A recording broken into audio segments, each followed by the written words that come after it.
الضالين صل على محمد وعلى محمد.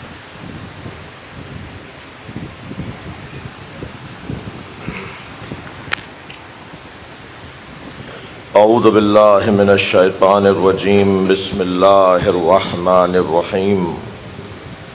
الحمد للہ الذی لا یبلغ مدحتہ القائلون ولا يحصي نعماءه العادون ولا يعدي حقه المجتهدون الذي ليس لصفته حد محدود ولا نعت موجود ولا وقت معدود ولا أجل ممدود فطر الخلائق بقدرته ونشر الرياح برحمته. الصلاة والسلام على الرسول المسدد المصطفى العمجد المحمود الأحمد سيدنا ومولانا ومولى الكونين جد الحسن والحسين عاني أبا القاسم محمد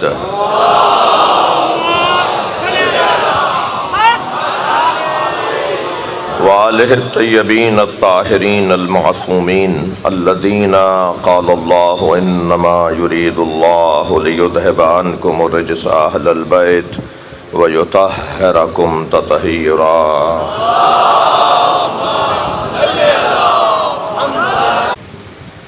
الحمد لله الذي لا يبلغ مدحته القائلون ولا يحصي نعماءه العادون ولا يعدي حقه المجتهدون الذي ليس لصفته حد محدود ولا نعت موجود ولا وقت معدود ولا أجل ممدود فطر الخلائق بقدرته ونشر الرياح برحمته. الصلاة والسلام على الرسول المسدد المصطفى العمجد المحمود الأحمد سيدنا ومولانا ومولى الكونين جد الحسن والحسين عاني أبا القاسم محمد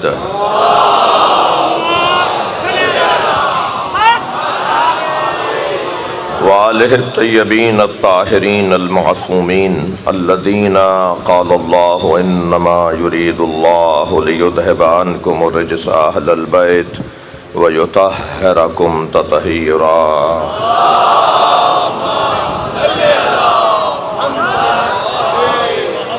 ولعنة الله على أعدائهم أجمعين من يوم عداوتهم إلى قيام يوم الدين.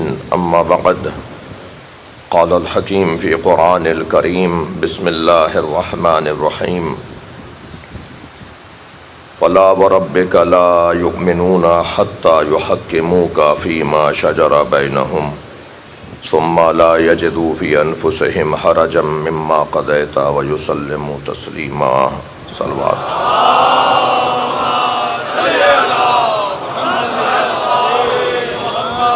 اس سے بلند صلوات ہدیہ کریں.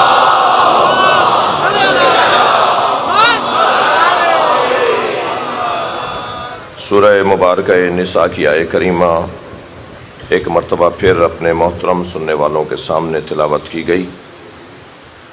پروردگار عالم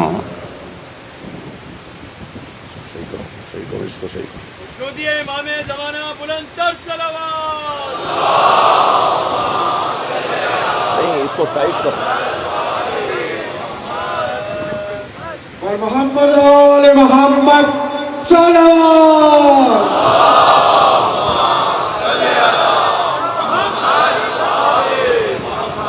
اور بلند صلوات.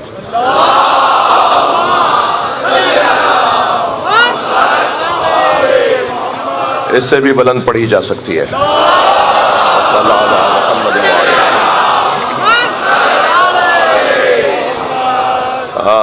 اللہ اپنے اس کلام میں اپنے حبیب سے مخاطب ہیں اور سرکار دو جہاں کی عظمت کو بیان کر رہا ہے. عظمت اور ولایت اور محبت اور مودت اور فضیلت یہ وہ مفاہیم ہیں، یہ وہ الفاظ ہیں کہ جو آپ کے لیے آشنا اور مانوس ہیں. لفظ ولایت یا لفظ ولایت دونوں صحیح ہیں، ان کے علیحدہ علیحدہ معنی ہیں۔ جب ہم بات کرتے ہیں ولایت کی اور ولایت کی تو ایک مرتبہ اس سے مراد محبت ہوتی ہے اور ایک مرتبہ اس سے مراد حاکمیت ہوتی ہے۔ یعنی جس سے محبت ہو لازم نہیں ہے کہ وہ حاکم ہو، لیکن جو حاکم ہو، بات میں اللہ کی بنائے ہوئے حاکم کی کر رہا ہوں، لیکن جو اللہ کی جانب سے بنایا ہوا حاکم ہو لازم ہے کہ پھر اس کی محبت بھی دلوں میں ہو۔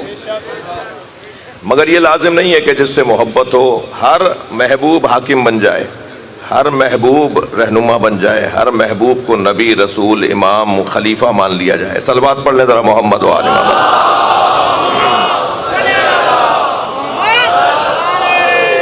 اس آیہ کریمہ میں پروردگار عالم نے دونوں چیزیں اپنے حبیب سے متعلق بیان کی ہیں۔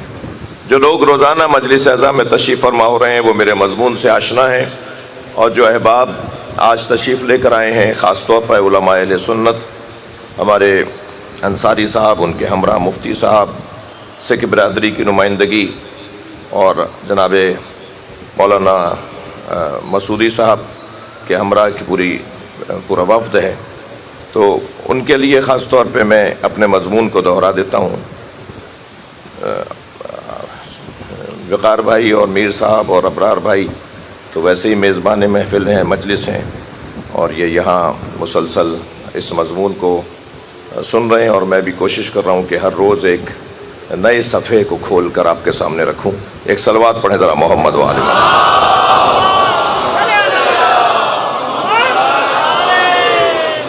بات میں یہ عرض کر رہا تھا کہ اس آیہ کریمہ میں جس کو ہم روزانہ مفتی صاحب تلاوت کر رہے ہیں، اس میں اللہ اپنے نبی سے مخاطب ہے۔ یہاں دونوں پیغام ہیں، نبی کی محبت کا اظہار بھی ہے اور نبی کی حاکمیت کا اظہار بھی ہے۔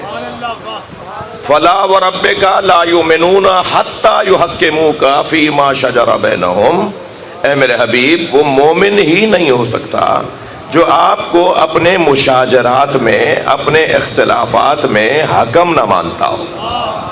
بات ہو رہی ہے مومن کی، بھائی وہ مومن نہیں ہو سکتا جو نبی کو اپنا حکم نہ مانتا ہو۔ بہت واضح سا پیغام ہے۔ اس آیہ کریمہ میں اسی پہلے حصے میں فَلَا وَرَبِّكَ کہہ کر جو پیار بھرا جملہ ہے، جو محبت بھرا جملہ ہے، تمہارے رب کی قسم، آیت ہے یہ کسی کا قول نہیں ہے، یہ اللہ کا کلام ہے۔ اللہ ہی اپنی قسم کھا رہا ہے، خود اللہ اپنی قسم کھا رہا ہے۔ اللہ نے قسمیں بہت کھائی ہیں قرآن میں، اللہ نے بہت قسمیں کھائی ہیں۔ اللہ کے قسم کھانے کا مطلب کیا ہے؟ صلوات پڑھیں تو میں عرض کروں۔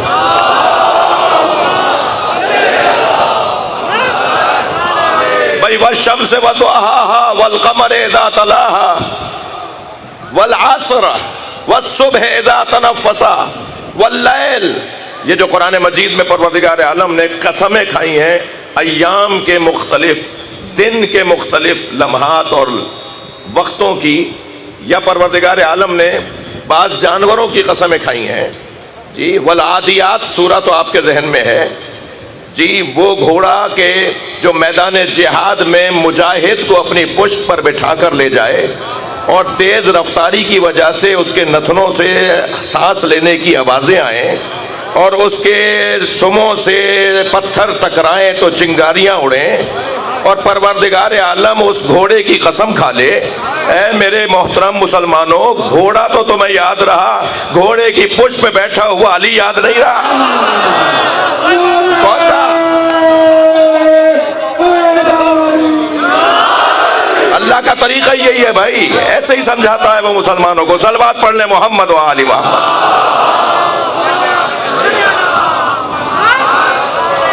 اب گھوڑے کی قسم کھائی جائے گی، یعنی اب وہ ناک سے، اس کے نتنوں سے نکلنے والی آواز، سانس کی آواز کی اللہ قسم کھائے گا۔ وہ چنگاریاں جو اس کے سموں سے اڑ رہی ہیں وہ بھی اللہ کو یاد آ رہی ہیں۔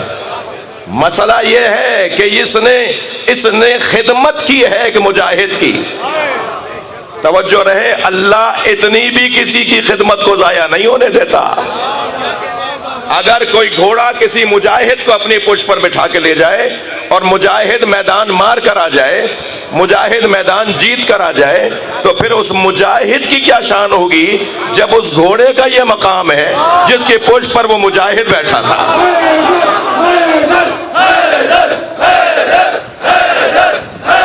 محمد آل محمد صلوات۔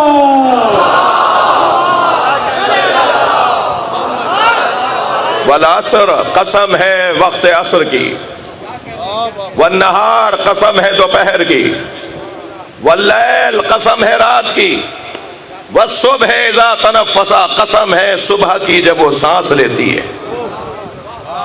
یہ اللہ نے قسمیں کیوں کھائی ہیں؟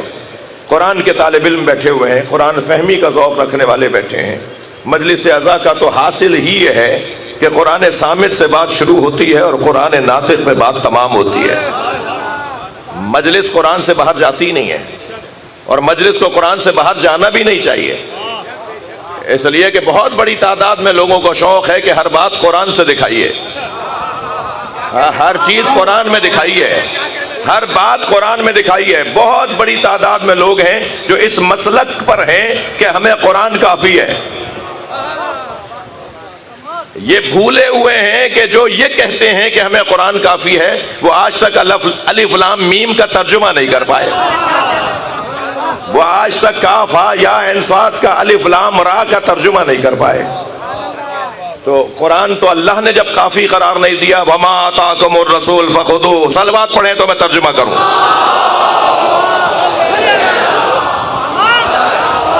جب بھائی اللہ نے قرآن کو کافی قرار نہیں دیا تو اب میں مسلمان کو کیسے سمجھاؤں گا؟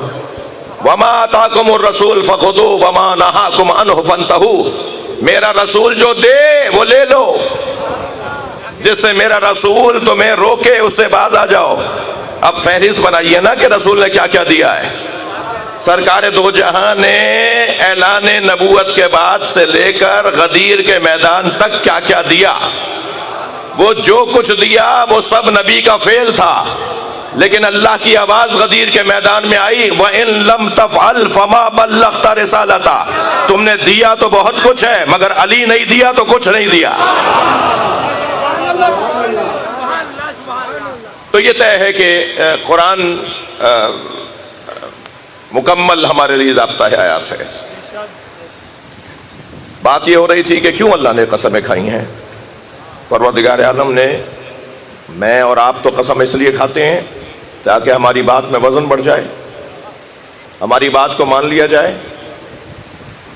واللہ میں یہ سچ کہہ رہا ہوں، بھائی شرعی قسم کھا لی، مولا عباس کی قسم میں صحیح کہہ رہا ہوں۔ آپ کہیں گے جی مان لو بات، اب یہ جانے اور عباس مولا جانے۔ بعض لوگ قرآن پہ ہاتھ رکھ کے قسم کھا لیتے ہیں، تو بھائی قرآن ان کو نمٹے گا، قرآن ان کو دیکھے گا۔ تو ہم قسم اس لیے کھاتے ہیں تاکہ ہماری بات وزنی ہو جائے، صحیح ہے۔ اللہ قسم کیوں کھا رہا ہے؟ اللہ کی تو بات کوئی مانے تب بھی اسی کی ہے، کوئی نہ مانے تب بھی اسی کی ہے۔ تو کسی کے ماننے سے اور نہ ماننے سے اللہ کی بات تو بڑھتی نہیں ہے۔ عزیزان گرامی، میں طالب علم تو اسی نتیجے پہ پہنچا ہوں کہ اللہ جب قسم کسی کی کھاتا ہے تو اس کی منزلت کو بتانے کے لیے کھاتا ہے۔ وہ بتانا چاہتا ہے کہ میں جب قسم کھا رہا ہوں تو اس کی طرف توجہ تو کرو۔ بھائی یہ جو اس وقت کا وقت ہے، یہ جو عصر کا وقت ہے، یہ کوئی نہ قابل تعریف ہے نہ قابل مذمت ہے۔ فجر کا وقت، ظہر کا وقت، رات کا گزرنا، یہ کوئی قابل تعریف، ہفتہ، اتوار، پیر، منگل، بدھ۔ ہاں یہ اور بات ہے کہ جمعے کے دن کو پروردگار عالم نے دنوں میں سید قرار دیا ہے۔ یہ والی بحث روشن ہے، لیکن میں جو کہنا چاہ رہا ہوں، اللہ کرے میرے محترم جوان مجمع خاص طور پہ توجہ کرے۔ یہ کیوں اللہ نے قسمیں کھائی ہیں ان اوقات کی؟ مسئلہ یہ نہیں ہے، مسئلہ نسبتوں کا ہے۔ کوئی رات ہے جس سے ایسی گہری نسبت بنی ہے کہ وہ قابل قسم پروردگار بن گئی۔ کوئی دوپہر ہے جس سے ایسی پکی نسبت بنی ہے کہ اللہ کو وہ مرحلہ، وہ وقت، وہ لمحہ تاریخ میں محفوظ کرنا ہے۔ کوئی عصر کا ٹائم، ایسا وقت ایسا ضرور ہے جس پہ کوئی نسبت بنی ہے۔ تو میں نے تو جب صفات کو پلٹنا شروع کیا تو مجھے اللہ کی واللیل کی قسم سمجھ میں آئی، جب ایک رات میں مجھے نظر آیا کہ ایک بستر پر، ایک بھائی کے بستر پر دوسرا بھائی سویا۔ اور آواز آئی وَمِنَ النَّاسِ مَن يَشْرِي سلوات ہدیہ کر دیں نبی کی ذات پر.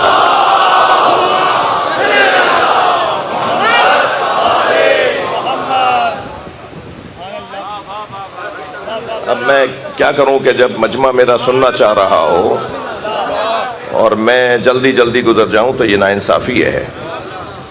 مولا علی کو 2 مرتبہ بخن بخن لکا یبن ابی طالب کہہ کر مبارکباد دی گئی ہے. تاریخ میں 2 مرتبہ علی کو ان جملوں سے یاد کیا گیا ہے. عجیب میدان ہے میدان غدیر.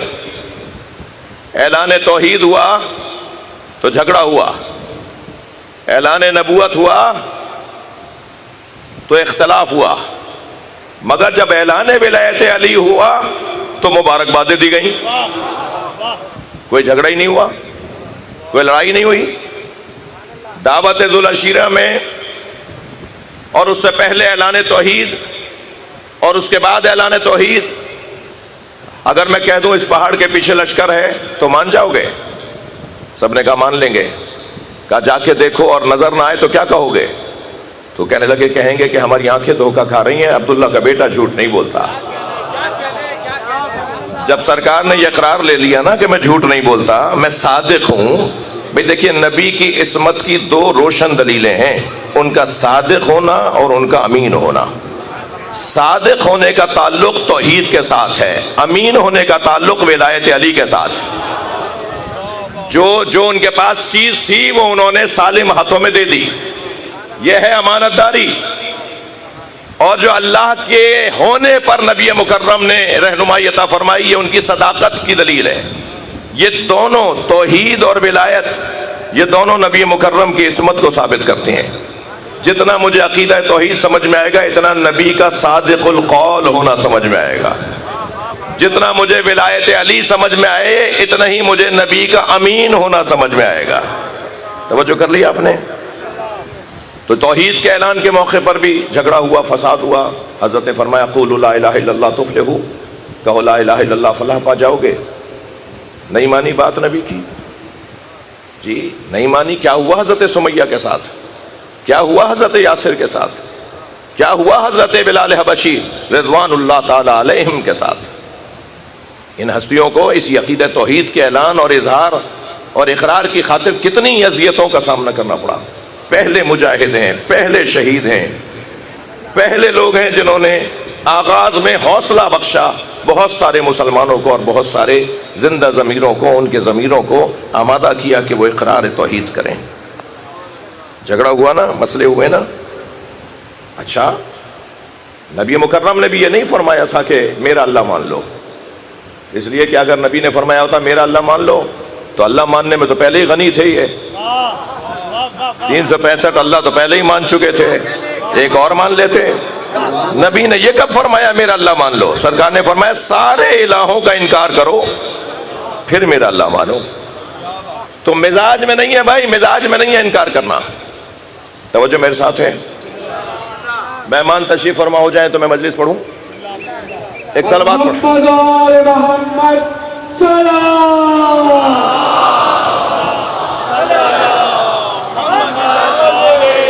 ایک اور صلوات نبی کی ذات.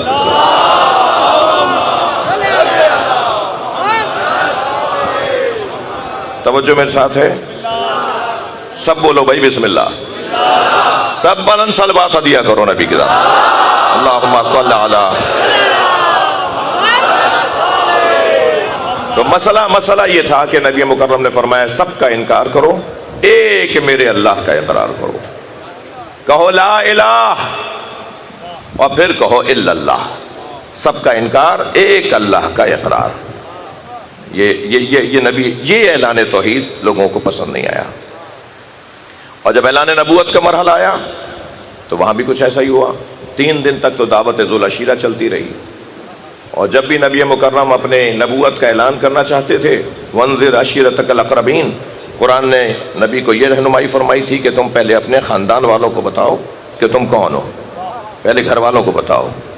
صاحبان دقت لوگ بیٹھے ہیں، ادارے چلانے والے لوگ بیٹھے ہیں، جن کے گھر والے ان سے متفق نہ ہوں وہ کامیاب لیڈر نہیں ہوتے. بات گھر سے شروع ہونی چاہیے. بات اپنے لوگوں کو تو پہلے متفق کرو، پھر دوسرے تم سے متفق ہوں گے۔ المیہ یہاں یہ ہے کہ بچے تو باہر رہتے ہیں، پاکستان کے یہ ہمدرد ہیں۔ آپ کا پاکستان سے کیا تعلق؟ آپ کے تو اپنے بچے پاکستانی نہیں ہیں۔ تو یہ نہیں ہوگا۔ اگر چاہتے ہیں کوئی خدمت کرنا، بس اتنا کافی ہے۔ صلوات پڑھنے ذرا نبی کی ذات پہ۔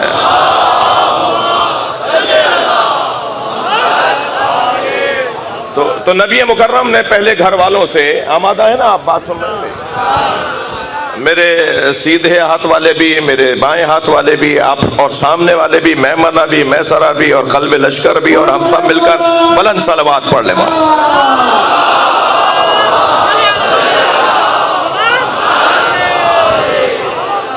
تو حضرت نے جب یہ اعلان کیا تو وہاں مسئلہ ہوا، اور حضرت نے فرمایا ایکم یوادرنی علی ھذا الامر، کون ہے جو اس کام میں میرا وزیر بنے گا؟ جی، یہ یوازر وزیر کے خاندان کا لفظ ہے۔ کون ہے جو اس کام میں میرا مددگار بنے گا؟ وزیر کیا ہوتا ہے؟ وزیر مددگار ہوتا ہے۔ جی، حاکم کا مددگار وزیر کہلاتا ہے، وزیر حاکم کا مددگار ہوتا ہے۔ سرکار دو جہاں نے اعلان فرمایا تو 10 سالہ سن میں مولا علی، وہاں تو بھائی سارے خاندان کے بڑے بیٹھے تھے، خود حضرت ابو طالب بھی تشریف فرما تھے۔ مولا علی علیہ السلام کھڑے ہوئے، فرمایا انا یا رسول اللہ۔ ابھی اعلان نبوت نہیں ہوا ہے، یہ کہہ رہے ہیں یا رسول اللہ۔ یہ ان کے لیے اعلان نہیں ہو رہا تھا، ان کو تو پتا تھا یہ کون ہے۔ یہ تو اعلان سے پہلے بھی ان کے پیچھے نماز پڑھتے تھے، لہٰذا انہیں ان گنتیوں میں نہیں لاؤ کہ پہلے کون اسلام لایا اور بعد میں کون اسلام لایا۔ ان کا تو ابھی انہیں تو اس وقت بھی پتا تھا کہ جب کسی کو کچھ نہیں پتا تھا۔ یہ میں نہیں کہہ رہا، مولا نبی فرما رہے ہیں، سمعت رنۃ حین نزل الوحی۔ مولا علی فرماتے ہیں نہج البلاغہ میں، جب نبی پر وحی نازل ہوتی تھی، میں تو کبھی یہ جب فرامین پڑھتا ہوں نا تو ایک عجیب سی میری تکلیف ہوتی ہے، مجھے تکلیف یہ ہوتی ہے کہ اس درجے پر، اس کمال پر فائز علی کے ساتھ تم مقایسہ کرتے ہو ان لوگوں کا جن کا بعد میں بھی اسلام ثابت نہیں تھا۔ یعنی کس کمال کا وجود ہے علی بن ابی طالب کا۔ میرے مولا فرما رہے ہیں، میرے مولا فرما رہے ہیں سمعت رنۃ حین نزل الوحی، جب نبی پر وحی نازل ہوتی تھی تو میں چیخنے کی آواز سنتا تھا۔ جب پہلی مرتبہ مجھے چیخنے کی آواز آئی، رونے کی آواز آئی، تو میں نے کہا ما ھذہ الرنہ یا رسول اللہ، اے اللہ کے رسول یہ کیسی آواز ہے، یہ کون ہے جو روتا ہے جب آپ پر وحی آتی ہے؟ تو سرکار نے فرمایا ھذا الشیطان، یہ شیطان ہے، جب مجھ پر وحی آتی ہے تو یہ بل بلا کے روتا ہے۔ اور یہ کہہ کر نبی نے جو مولا علی کے فضائل بیان کیے ہیں ان میں ایک جملہ تو سنتے جائیے نا۔ مولا نبی فرماتے ہیں یا علی انت تسمع ما اسمع وترى ما ارى، جو میں دیکھتا ہوں وہ تم دیکھتے ہو، جو میں سنتا ہوں وہ تم سنتے ہو، الا لا نبی ابادی، فرق یہ ہے میرے بعد کوئی نبی آنے والا نہیں۔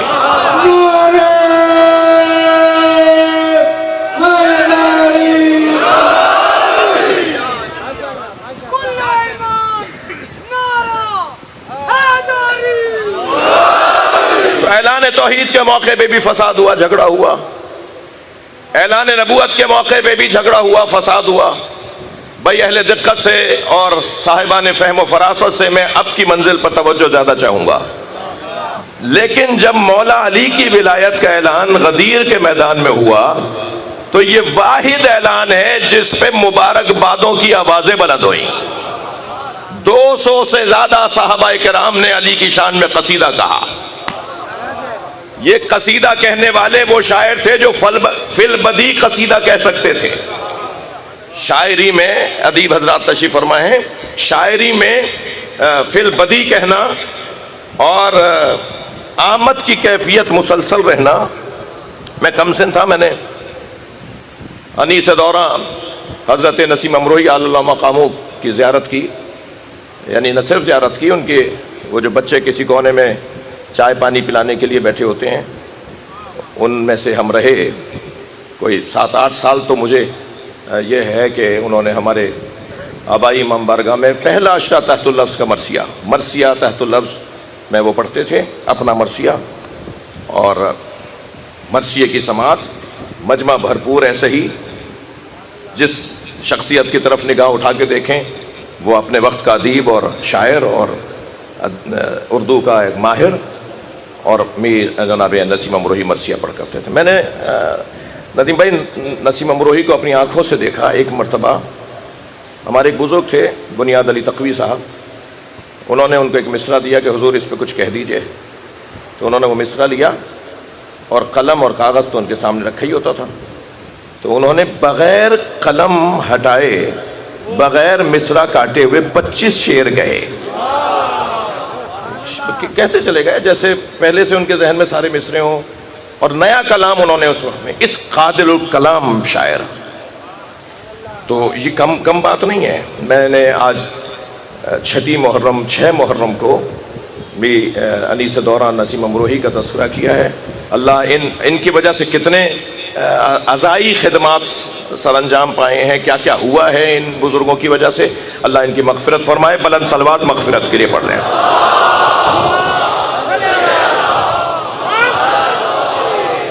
تو ادھر جو صحابہ کرام میں 200 صحابیوں نے رضوان اللہ تعالیٰ علیہم، ان لوگوں نے، ان شخصیات نے مولا علی کی شان میں قصیدہ کہا ہے۔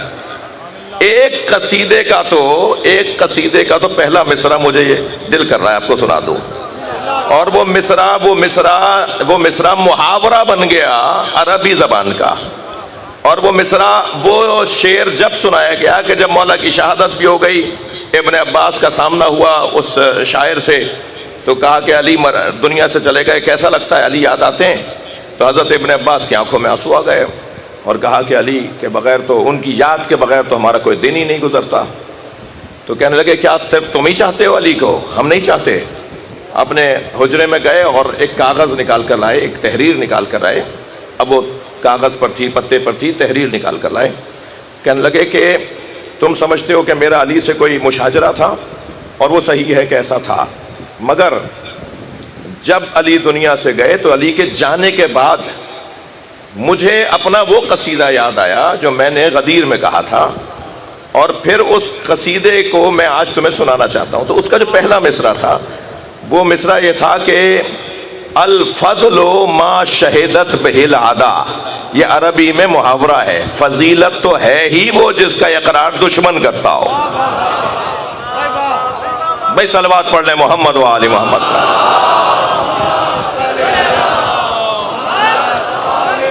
ماشاءاللہ پاک محرم نے اتنا بڑا ٹینٹ لگایا ہے آج، الحمدللہ یہ ظاہر ہے تعطیلات کے ایام بھی ہیں، اس وقت بھرپور مجمع ہے، بلند صلوات عطیہ کریں۔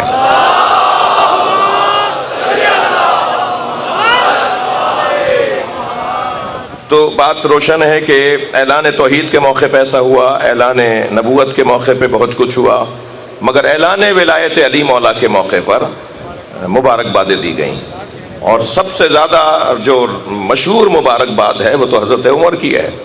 فرماتے ہیں بخن بخن لکا یا ابن ابی طالب اصبحتا مولایا، عربی گرامر جاننے والے بیٹھے ہیں، اصبحتا مولایا و مولا کل مؤمن و مؤمنہ۔ اصبحتا صیغہ اصبح، باتا اصبحتا، اصبح کیفیت کے بدلنے کے موقع پہ بولا جاتا ہے، جب کیفیت بدل جائے تو اس لیے اصبح کا لفظ استعمال کیا جاتا ہے۔ یہاں فرما رہے ہیں، وہ کہہ رہے ہیں کہ آپ ہو گئے ہر مومن اور مومنہ کے مولا، آپ کو مبارک ہو۔ بھائی یہاں میں ایک جملہ اپنے محترم سامع کے حوالے کرنا چاہ رہا ہوں، مولا کے آپ 22 معنی نکالیے، مگر مبارکباد کا معنی نکالیے، سوائے اس بات کے کہ کچھ ہوا ہے جو پہلے نہیں تھا۔ صلوات پڑھیں محمد و آل محمد۔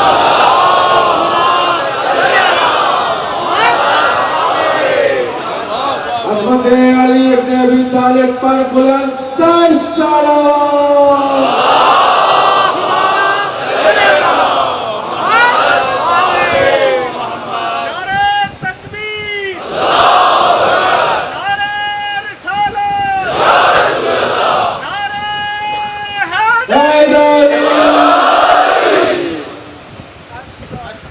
صلوات پڑھ لیں نبی کی ذات پہ۔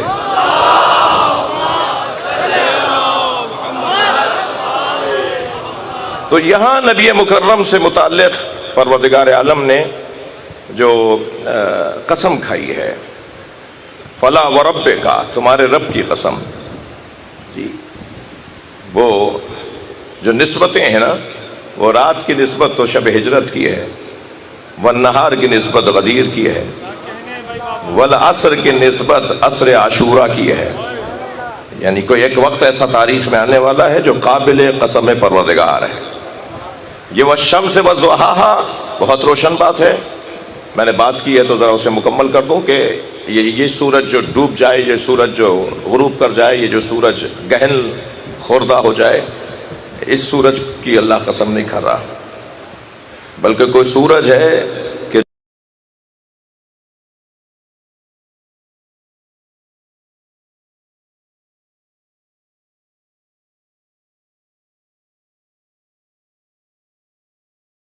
کہ جو اس کو بدلیوں میں تبدیل کرے. کوئی دن ایسا نہیں ہے جو اسے مرحلوں میں تبدیل، اور ایک چاند بھی ایسا ہے جو سورج کے پیچھے چلتا ہے.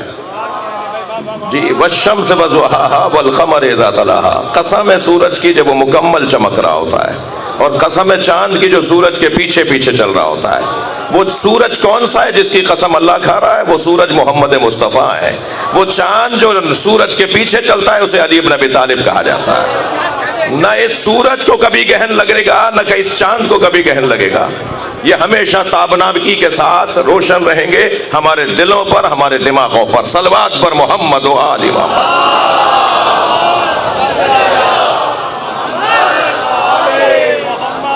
اس آیت میں فلا وربک لا یؤمنون حتی یحکموک، اس آیت میں اللہ نے دونوں پیغاموں کو دیا ہے. ایک، تمہارے رب کی قسم، یہ پیار بھرا جملہ آپ کی محبت کی تبلیغ ہے. یہ مجمع، یہ آیت پڑھنے والا نبی کی محبت کی طرف راغب ہو، نبی مکرم سے پیار کرے، نبی سے محبت کرے، محبوب کبریا سے محبت کرے، نبی کا عاشق بن کے رہے. اور ہماری عزت اور آبرو بھی اگر ہے تو وہ نبی کی محبت میں ہے. اقبال کے دو مصرے، در دل مسلم مقام مصطفیٰ است، آبرو ما ز نام مصطفیٰ است. ہمارا اگر کوئی مقام حیثیت ہم ہیں، اگر کچھ ہیں تو وہ بے نام مصطفیٰ ہے. کبھی بات ہو کہ خود اقبال نے فلسفہ خودی اور فلسفہ بے خودی اور فلسفہ محبت اور فلسفہ عشق کے اندر، اور اقبال کا مومن کون ہے، کبھی اس موضوع پہ بات ہو. اس ممبر سے علامہ اقبال پر بہت بات ہو چکی ہے، اور بہت ہی سچ کر بات ہو چکی ہے، اور صاحبان حق نے اس کا حق ادا کیا ہے. علامہ رشید ترابی علامہ اقبال پر اس ممبر سے بہت کچھ فرما چکے ہیں. لہذا کسی کے دل میں بار برابر سبھی یہ خیال نہ آئے کہ میں اقبال کا یہاں کا تذکرہ کر رہا ہوں. اقبال جیسے پاکستان بننے سے پہلے ہماری ضرورت تھی، آج پاکستان کو اقبال کی سوچ کی پھر ضرورت ہے. تو اقبال نے جو فلسفہ خودی اور بے خودی کے بعد فلسفہ محبت اور فلسفہ عشق دیا ہے نا، اس فلسفہ عشق کا جو محور قرار دیا ہے وہ نبی کی ذات کو قرار دیا. اقبال کہتے ہیں امت کبھی نہیں اٹھ پائے گی، امت کبھی ترقی نہیں کر پائے گی. امت کو اگر آگے بڑھنا ہے تو اسے اپنے عشق کا محور نبی کی ذات کو قرار دینا ہو. سارا تصور اپنا نبی تک لے جاؤ اور نبی کو اپنا معشوق مان لو، امت مصطفیٰ کھڑی ہو جائے گی، امت مصطفیٰ کے مسئلے حل ہو جائیں گے. تو یہ جو عشق مصطفیٰ ہے، یہ جو محبت مصطفیٰ ہے، اس میں تو اللہ ہمیں سب سے پہلا عاشق نظر آتا ہے. فلا وربک سبحان الذی اسری بعبدہ، بابرکت ہے وہ ذات جو اپنے بندے کو لے گئی. جہاں بندہ رہا ہے معراج مصطفیٰ سرکار کو ہو رہی ہے، تعریف اللہ کی ہو رہی ہیں. کیا پیار ہے، کیا محبت ہے. میں نے کل یا اسے پچھلی مجلس میں کہا تھا، وہ تو نام لے کر بھی بات نہیں کرتا اپنے نبی کی. پورے قرآن میں 4 دفعہ سے زیادہ تو محمد بولا ہی نہیں ہے اس نے. وہ تو کہتا ہے تو مزمل کہتا ہے، طٰہٰ کہتا ہے، یاسین کہتا ہے. وہ تو ضمیروں سے بات کرتا ہے، وہ تو اشاروں میں بات کرتا ہے. وہ تو ہر اپنی بات کے ساتھ اپنے نبی کی بات کرتا ہے. وہ تو ایسی توحید ہی نہیں چاہتا جو مصطفیٰ کے بغیر مل رہی ہو. وہ تو وہ عبادت چاہتا ہے جس میں میرے محمد پر صلوات پڑھی جاتی ہو. محمد آل محمد سلام.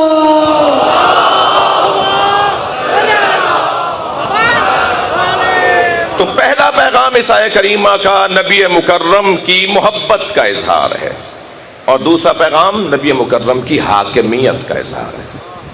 میرا نبی، کیا ہی کہنا، کیا ہی حسین بات ہو کہ جس سے محبت ہو وہی حاکم ہو، جو حاکم ہو اس سے محبت بھی ہو۔ کامل محبت تو جب بنے گی کہ جس سے محبت کر رہے ہو وہی تمہارا حاکم بن جائے، اور جسے اللہ نے تمہارا حاکم بنایا ہے وہی تمہارے لیے محبوب بھی ہو جائے۔ قرآن مجید کی ایک آیت تو تقرا کروا کے لگانے کی ضرورت ہے تاکہ یہ طے ہو جائے کہ محبتوں کا مسئلہ غیبی ہے، یہ پیسوں سے کسی کی محبت بنائی نہیں جاتی۔ ہاں علم سیکھا جاتا ہے، علم پڑھا جاتا ہے، فن سیکھا جاتا ہے، محبت ہوتی ہے۔ محبت پڑھائی اور سکھائی نہیں جاتی، محبت ہوتی ہے۔ ان الذین آمنوا وعملوا الصالحات سیجعل لهم الرحمن ودا۔ صاحبان ایمان اور صاحبان کردار کی محبت اللہ دلوں میں ڈالتا ہے۔ اگر آج کسی سے کسی کو محبت ہے، کسی کو کسی سے محبت ہے، اور وہ محبت ایسی ہے کہ جان دینے کو تیار ہے، محبت سے ہاتھ اٹھانے کو تیار نہیں ہے، تو مانو یہ محبت اللہ نے دل میں ڈالی ہے۔ وہ کون لوگ ہیں جن پہ جانیں قربان ہوتی ہیں؟ ان میں سب سے پہلا نام سرکار دو جہاں کا ہے۔ وہ کون لوگ ہیں کہ جن پر جان دینے والا جس درخت پہ سولی لٹکایا جائے گا اس درخت کو پانی دیتا رہا، اس میثم میں تمار کے مولا کو علی کہتے ہیں۔ یہ جانوں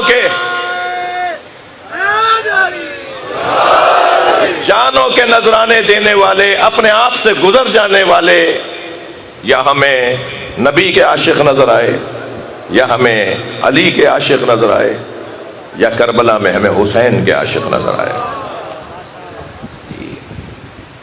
72 کی تعداد ہے، مگر مولا حسین نے ایک جملے میں پوری کتاب لکھ دی ہے اصحاب حسینی کے لیے۔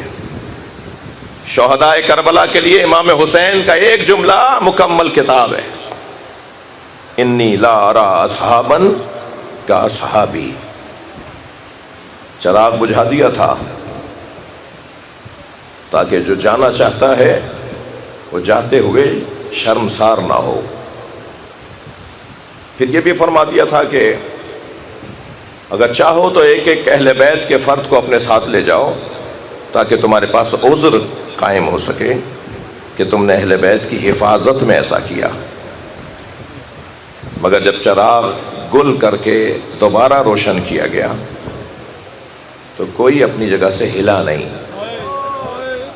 بلکہ اصحاب کی نمائندگی اور عوام کی نمائندگی اور سفارت کرتے ہوئے جناب حبیب ابن مظاہر نے فرمایا، مولا اگر ہم 70 مرتبہ مارے گئے اور پھر زندہ کیے گئے تب بھی آپ کو چھوڑ کر نہیں جائیں گے۔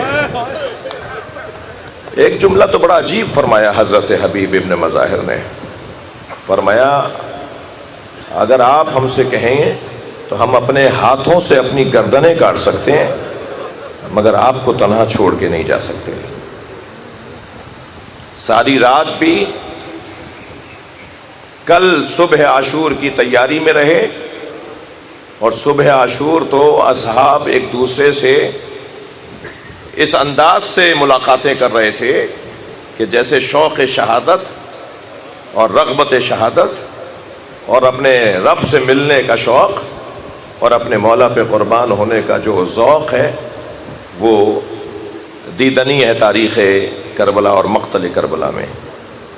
من الناس ومن الناس من یشری نفسہ ابتغاء مرضات اللہ، اس آیت کی خوشبو آ رہی تھی۔ من المؤمنین رجال صدقوا ما عاہدوا اللہ علیہ فمنہم من قضی نحبہ ومنہم من ینتظر وما بدلوا تبدیلا۔ یہ آیت تھی جسے اصحاب ایک دوسرے کو پڑھ پڑھ کے سنا رہے تھے۔ کربلا کا دن نمودار ہوا،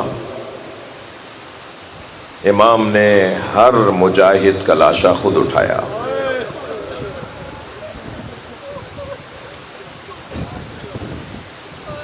بہتر شہید تو وہ تھے جو اول سے آخر تک امام کے ساتھ رہے، مگر شہدائے کربلا کی تعداد تو اس سے زیادہ ہے نا. جو شب عاشور آئے، جو صبح عاشور امام کی نصرت کے لیے آئے، ان کی تعداد ملا کر کربلا میں جو بڑی قبر ہے نا، اللہ آپ کو کربلا کی زیارت کا شرف عطا کرے. جب مولا امام حسین کی زیارت کے لیے جائیں تو امام کی قبر کے ساتھ ایک بڑی قبر ہے جسے گنج شہیدہ کہتے ہیں. اس گنج شہیدہ میں جو نام ہے وہ 100 سے زیادہ ہیں. وہ تمام شہداء جن کے لاشیں حسین اٹھا اٹھا کر لاتے رہے. تصور کریں، امام حسین کربلا میں 56 برس کے ہیں نا. شاید حسین مولا نے اپنی زندگی کا مصروف ترین دن گزارا ہو. ایک لاشا لا کے رکھتے تھے، دوسرے کی خبر آ جاتی تھی کہ وہ بھی مارا گیا، اور پھر امام حسین اس شہید کو بھی لانے کے لیے میدان میں روانہ ہو جاتے تھے. اگر کوئی بڑھ کر کہتا تھا نا کہ مولا یہ لاشا میں اٹھا لوں، تو فرماتے تھے میرا مہمان ہے. حتیٰ غلاموں کے لاشیں بھی کسی اور کو اٹھانے نہیں دیے. عزادارو، آپ آمادہ ہو گئے نا، آج 6 محرم ہے. اللہ آپ کو کسی غم میں نہ رلائے سوائے غم اہل بیت میں. ہمیں رونے رلانے والوں میں قرار دے. آپ سب کو پتا ہے کہ آج کس کے وظائف پڑے جاتے ہیں. خاص طور پر 5 محرم سے اور 10 محرم تک کی مجلس میں تو ہمیں بنی ہوئی مجلس ہوتی ہے، آمادہ مجلس ہوتی ہے. ہمیں تو صرف اشارہ کرنا ہوتا ہے، آپ کربلا آ جاتے ہیں.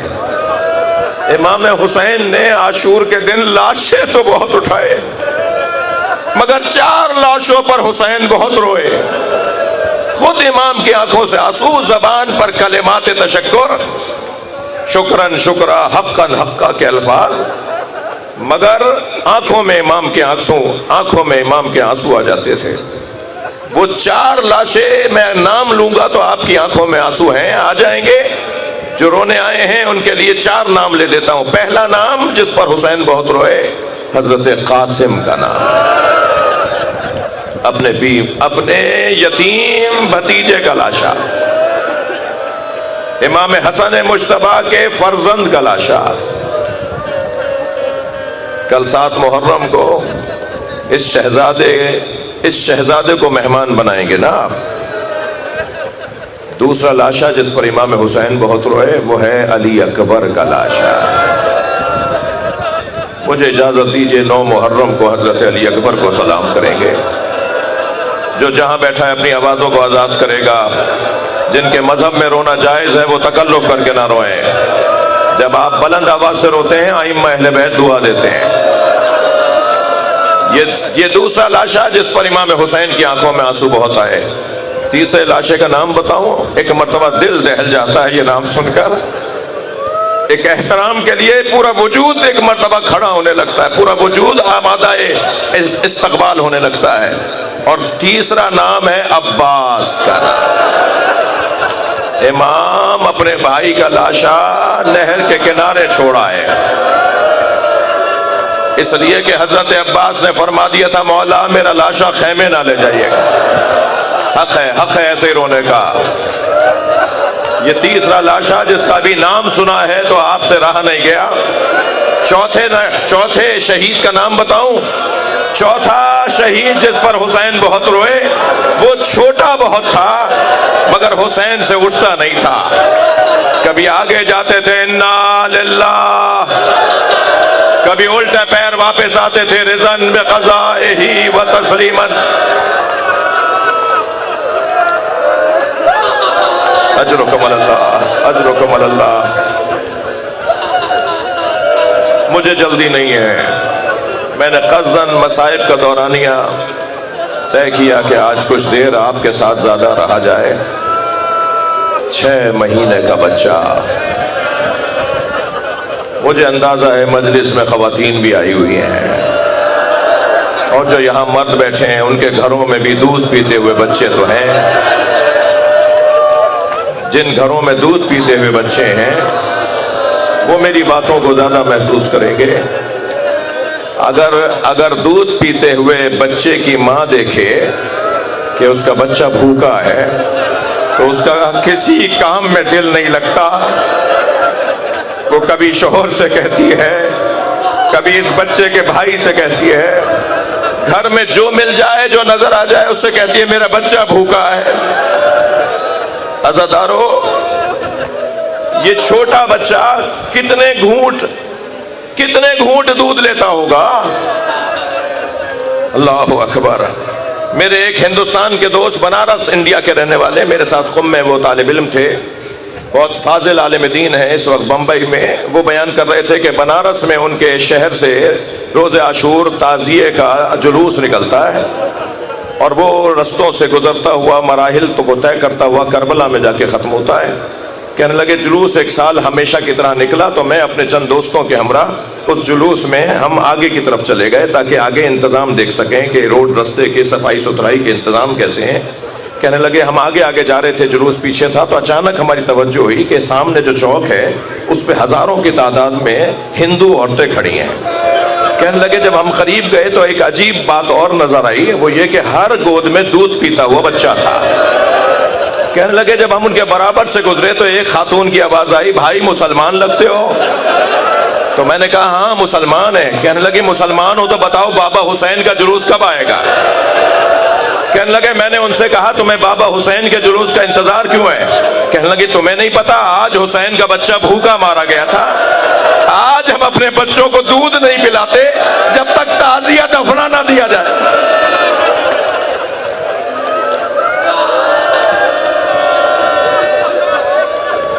اللہ، حق ہے ایسے رونے کا. جب جناب علی اصغر کے مصائب بیان ہونا تو اس بچے کی ماں کو ضرور سلام ہو. امام حسین تو حسین ہے نا، حجت خدا ہے، قطب عالم امکان ہے، ان کے بغیر تو کائنات سانس نہیں لے سکتی. اللہ نے انہی کی وجہ سے ساری کائنات کو روکا ہوا تھا. مگر سلام اس بی بی پر ہو جو بظاہر بنی ہاشم کی بی بی نہیں ہے، مگر کیا امام حسین کی وفادار زوجہ ہیں کہ امام نے اپنے ایک اشعار میں ایک شعر میں یہ نظم کیا خود حسین مولا نے، کہ جس کا مطلب یہ ہے کہ مجھے وہ گھر اچھے لگتے ہیں جن گھروں میں رباب اور سکینہ نامی عورتیں ہوتی ہیں. ان دونوں بیویوں نے امام حسین پر اپنے آپ کو کیسے قربان کیا ہے. حضرت رباب جب مدینہ چلی گئی نا واقعہ کربلا کے بعد تو کبھی سائے میں نہیں بیٹھتی تھی. حضرت رباب مدینے میں گھر کے صحن میں دھوپ میں بیٹھا کرتے. ماہ مبارک رمضان میں آپ ایک دعا پڑھتے ہیں، دعا ابو حمزہ صومالی، امام سجاد کی دعا ہے جو حضرت ابو حمزہ صومالی سے منسوب ہے. ابو حمزہ صومالی کہتے ہیں کہ واقعہ کربلا کے بعد کئی دن کے بعد میں امام سجاد سے کچھ سیکھنے کچھ سمجھنے کے لیے حضرت کے دروازے پر پہنچا. کنیز نے مجھے صحن سے گزارتے ہوئے حضرت کے حجرے میں پہنچایا. جب میں حجرے میں جا رہا تھا تو میں نے دیکھا ایک کالے برقعے میں بی بی ہے جو دھوپ میں بیٹھی ہے. ابو حمزہ کہتے ہیں بہت دیر تک میں حضرت سے سیکھتا رہا. جب واپس ہوا تو پھر مجھے صحن سے گزارا گیا تو میں نے دیکھا کہ وہ بی بی وہاں سے اٹھ کر وہاں بیٹھی ہے جہاں دھوپ ڈھل کر آ گئی ہے.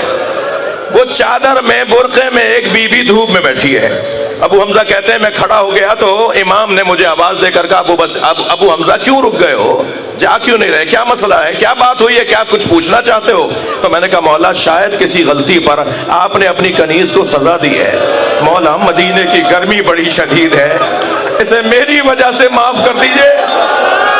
امام کی آنکھوں میں آنسو آ گئے. فرمایا میری ماں رباب ہے، میرے بابا کے دھوپ میں لاشے کو دیکھ کر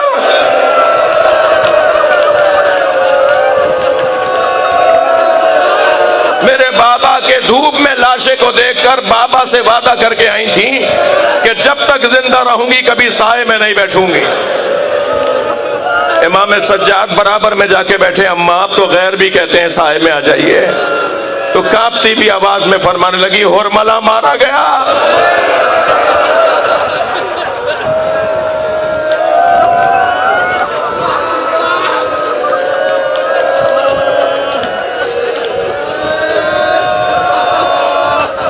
وہ جو دھوپ میں بیٹھ کر جناب رباب نے مرثیے لکھے ہیں نا، جناب رباب نے جو دھوپ میں بیٹھ کے مرثیہ، امام حسین کے مرثیے کو لکھا ہے، مرثیے ہیں جناب رباب سے، جناب زینب کبریٰ سے، جناب ام البنین سے مرثیے ہیں کربلا کے واقعات پر۔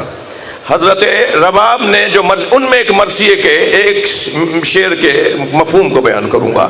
جب کبھی امام حسین یاد آ جاتے تھے تو ان کے مرثیے کو لکھتی تھی، کبھی علی اصغر یاد آ جاتے تھے تو علی اصغر پہ مرثیہ، حضرت علی اصغر پہ دھوپ میں بیٹھی مرثیہ لکھ رہی ہیں۔ تو مرثیے کے ایک شعر کا مفہوم یہ ہے، اے علی اصغر، میں نے بہت بچے دیکھے جن کا دودھ چھڑایا جاتا ہے تو ان کا لاڈ اٹھایا جاتا ہے، میں نے تجھ جیسا بچہ نہیں دیکھا جس کا تیر سے دودھ چھڑایا گیا۔ اجرکم اللہ۔ میرے اندر بھی اتنا حوصلہ نہیں ہے، میں یہ ذکر مصائب حضرت علی اصغر اتنے سخت مصائب ہیں جنہیں بیان کرنے کی میرے اندر طاقت نہیں ہے۔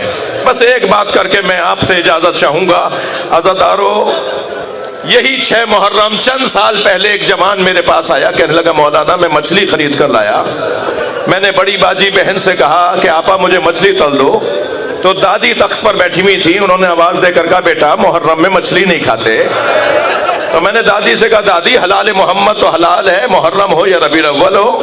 کہنے لگی ہاں بیٹا تم جدید زمانے کے لوگ ہو نا، آج کے بچے ہماری کہاں بات مانیں گے، جاؤ جا کے مولانا سے پوچھ کر آ جاؤ۔ تو مولانا دادی نے کہا ہے کہ آپ سے پوچھوں، آپ بتائیے میں مچھلی کھا لوں؟ تو وہ بول رہا تھا اور میں رو رہا تھا۔ میں نے روتے ہوئے اسے کہا میں اتنا بڑا عالم نہیں ہوں، دادی کی بات مان لو۔ کہنے لگا میں سمجھا نہیں۔ میں نے کہا دادی کی بات مان لو، حسین نے علی اصغر کے تڑپنے کو مچھلی کے تڑپنے سے تعبیر کیا، اما ترونا کیف یتلذا، دیکھ نہیں رہے میرا بچہ مچھلی کی طرح منہ بند کرتا۔ الا لعنت اللہ علی القوم الظالمین فسيعلم الذين